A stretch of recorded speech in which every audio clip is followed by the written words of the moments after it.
అంతర్జాతీయ sceptics day అనేది ప్రతి సంవత్సరం జనవరి 13న జరుపుకునే వార్షిక వేడుక. చాలా తరచుగా థామస్ మరియు నాన్ విశ్వాసులను అనుమానించే పరిస్థితులు మన చుట్టూ ఉంటాయి. కొన్ని విషయాలను నమ్మి విచారణకు దిగేవారు ఆ సంశయవాదులు ప్రశ్నలు అడుగుతారు మరియు ఖచ్చితమైన సమాధానాలు పొందిన తర్వాత మాత్రమే వారు ఏదైనా వాస్తవంతో వెళతారు. ఇంటర్నేషనల్ స్కెప్టిక్ డే అనేది వారి ముఖ విలువతో ఎప్పుడూ నమ్మని వారందరినీ జరుపుకుంటారు. ఈరోజు మనం సందేహాస్పదంగా ఉండాలని మరియు ప్రశ్నించకుండా మరియు సత్యాన్ని తెలుసుకోకుండా దేవిని అంగీకరించకూడదని ప్రోత్సహిస్తుంది.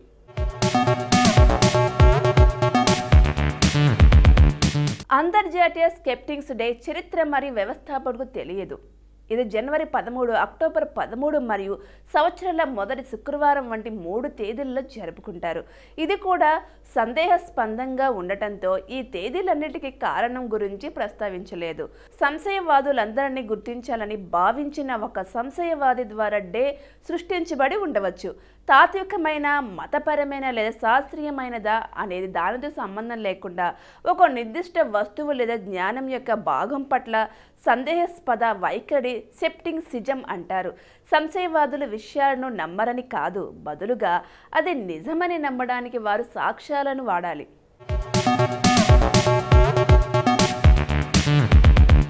వారు సైన్స్ రంగంలో ఎక్కువ సంఖ్యలో ఉన్నారు మరియు ఎవరూ లేకుండా ప్రపంచం ఇన్ని నిరూపితమైన వాస్తవాలు మరియు సిద్ధాంతాలను చూసి ఉండేది కాదు.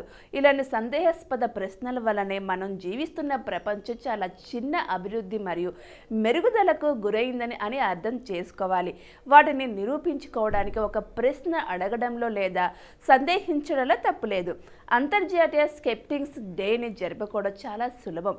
సందేహాస్పదంగా ఉండండి మరియు సరైన సమాధానం తెలుసుకోవడానికి ప్రశ్నలను అడగండి. మీకు సందేహాలు వచ్చినప్పుడల్లా స్పష్టత పొందడానికి ప్రయత్నించండి. ఆ రంగంలో నిష్ణాతులైన వారిని ఈ ప్రశ్నలను అడగండి మరియు ధృవీకరించండి.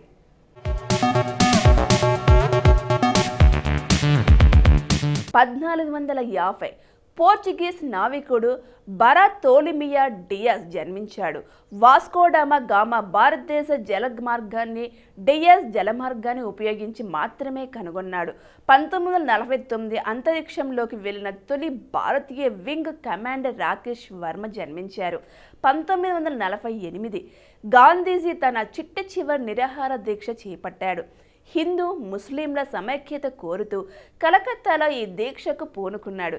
1915 ఇటలీలోని అవెజ్జానో అనే ఒక ప్రాంతంలో సంభవించిన భూకంపంలో దాదాపు 29,800 మంది మరణించారు. 1943 అడాల్ఫ్ హిట్లర్ పూర్తి స్థాయి యుద్ధం ప్రకటించాడు.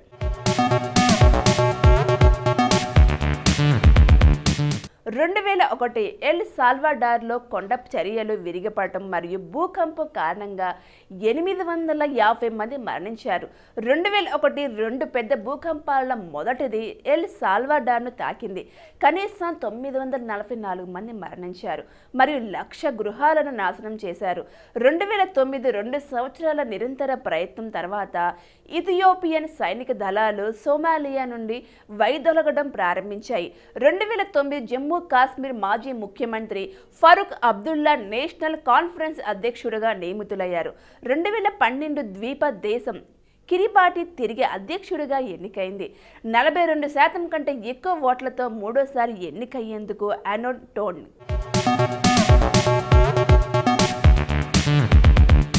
2012 Italian cruise ship Costa Concordia టుస్కానియాలోని ఐసోలా డెల్ గెగ్లియా ఒడ్డున ఉన్న రిఫ్లో కూరుకుపోయింది మరియు పాక్షికంగా మునిగిపోయింది.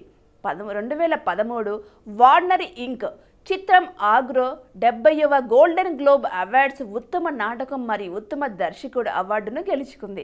2014 పశ్చిమ వర్జీనియాలో మిథైల్ క్లోహెక్సేన్ మిథనాల్ అనే రసాయన పరిశ్రమ నీటిలో దాని రసాయనాలను విడుదల చేస్తుంది. దీని కారణంగా 10 మంది ఆసుపత్రి పాలయ్యారు.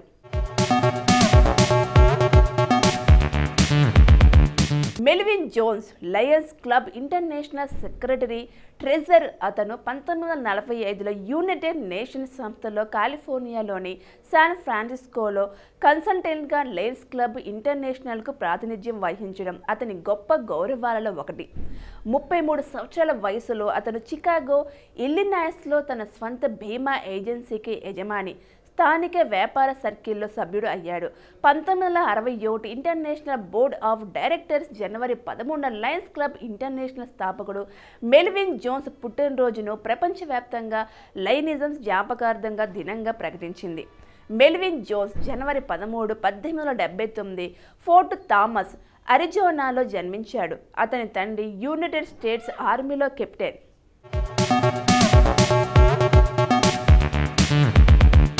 మర్రి చెన్నారెడ్డి 2 పర్యాయాలు ఉమ్మడి ఆంధ్రప్రదేశ్ ముఖ్యమంత్రి, భారతీయ జాతీయ కాంగ్రెస్ పార్టీకి చెందిన రాజకీయ నాయకుడు.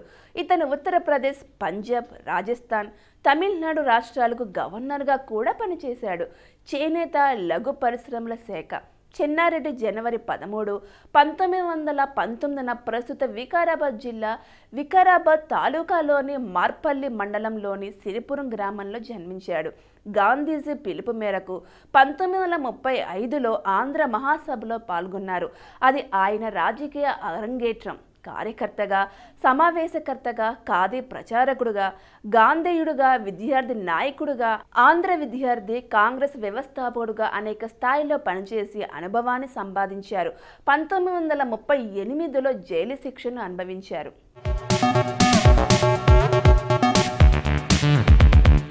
పండిట్ శివకుమార్ శర్మ భారతదేశానికి చెందిన సంగీత విద్వాంసుడు, సంతూర్ వాయిద్యకారుడు. ఆయన సంగీత రంగంలో సేవలకు గాను 1991లో పద్మశ్రీ, 2001లో పద్మ విభూషణ్ పురస్కారాలతో భారత ప్రభుత్వం సత్కరించింది. పండిట్ శివకుమార్ శర్మ 1938 జనవరి 13న కాశ్మీర్లో జన్మించి జమ్మూ కాశ్మీర్లోని జానపద వాద్య పరికరం సంతూర్ను ఉపయోగించుకొని భారతీయ సంప్రదాయ సంగీతాన్ని వినిపించిన మొట్టమొదటి సంగీతకారుడు. ఆయన జమ్మూ కాశ్మీర్ రాష్ట్రం నుంచి తొలి జానపద వాద్యకారుడుగా ప్రత్యేక గుర్తింపు తెచ్చుకున్నాడు. శివకుమార్ శర్మ 1950లో జనక జనక పాయల్ బాజే సినిమాకు తొలిసారిగా బ్యాక్గ్రౌండ్ స్కోరింగ్ అందించి 1960లో ఆయన తన తొలి సోలో ఆల్బమ్ను తీశారు.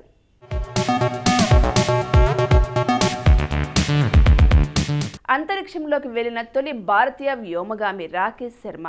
1984 ఏప్రిల్ 3న సోవియట్ యూనియన్ అంటే ప్రస్తుతపు రష్యాకు చెందిన సోయజ్ T-11 రాకెట్ ద్వారా మరో 2 రష్యన్ వ్యోమగాములతో కలిపి బైకనూర్ అంతరిక్ష కేంద్రం నుంచి అంతరిక్షంలోకి వెళ్ళినాడు. అంతరిక్షంలోకి వెళ్లిన ప్రపంచపు వ్యోమగాములలో ఇతను 138వ వాడు. 1958 సంవత్సరంలో పాటియాలాలో జన్మించిన రాకేష్ శర్మ భారత వైమానిక దళంలో చేరాడు. చకచక ఉన్నత పదవులు పొందే స్క్వాడ్రన్ లీడర్, విమాన చోదకుడు అయ్యాడు. 1984లో భారత్ తరపున అంతరిక్షంలోకి వెళ్లి మొదటి భారతీయ రోదసీ వ్యోమగామి అయ్యాడు.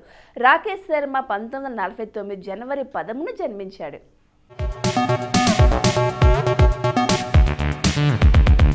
సాయాజీ షిండే ఒక భారతీయ సినీ నటుడు. ఎక్కువగా తెలుగు సినిమాలో నటించాడు. ఇతను జన్మత మహారాష్ట్రకు చెందిన వ్యక్తి. షిండే మహారాష్ట్రలోని సతారా జిల్లాలో ఒక మారుమూల గ్రామంలో రైతు కుటుంబంలో జనవరి 13, 1959న పుట్టాడు. దార్మియా అనే మరాఠీ నాటకంలో షిండే చేసిన హిజ్రా పాత్రకు ఎంతో గుర్తింపు వచ్చింది. స్టేట్ అవార్డు కూడా వచ్చింది. చాలా మంది షిండే నిజమైన హిజ్రా అనుకున్నారు. దాంతో ప్రముఖుల దృష్టిలో పడిన షిండేకు ఎన్నో మరాఠీ చిత్రాల్లో నటించే అవకాశం వచ్చింది. 2000 సంవత్సరంలో వచ్చిన భారతి అనే తమిళ సినిమాలో ప్రఖ్యాత కవి సుబ్రహ్మణ్య భారతిగా నటించి దక్షిణాది సినిమాలో బద్రీ నారాయణ, వీడే సినిమాలో బత్తుల బైరాగి నాయుడు పాత్రలు మొదట్లో అతనికి పేరు తెచ్చిన పాత్రలు.